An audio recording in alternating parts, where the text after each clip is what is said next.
Mes chers amis, remarquons dans l'évangile de saint Matthieu les efforts de cette femme malade, affligée depuis 12 ans d'hémorragie chronique, pour approcher de notre Seigneur. Elle ne voit que notre Seigneur. Elle ne veut que notre Seigneur.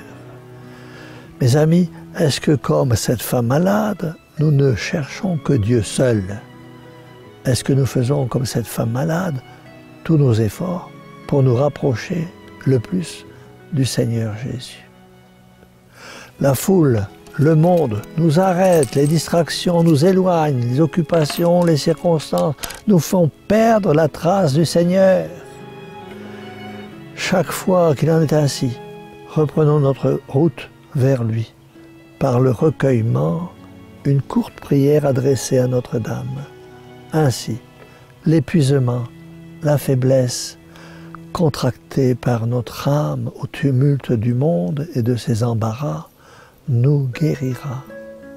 Nous serons vaillants et forts, à cette seule condition de vivre près de Jésus et de Marie, avec la volonté d'être fidèles aux devoirs qu'ils nous ont tracés. Vous savez bien, mes amis, que sans la grâce de Dieu, nous ne sommes rien. Nous sommes comme cette pauvre femme de l'Évangile, nous sommes des malades, des pécheurs. Sans Dieu, nous ne pouvons rien, et nous ne sommes rien. Mais avec lui, et par lui, et en lui, nous pouvons tout. Cela nous réjouit. Le monde et ses consolations, ses usages, son bruit, son agitation autour de nos douleurs, mes amis, qui n'en a pas cruellement souffert. Nos jours de deuil, d'épreuve, d'angoisse, comme ils ont été plus lourds dans le contact obligatoire avec le monde. Comme nous aurions voulu dire, retirez-vous, Jésus vient, laissez-moi seul avec lui.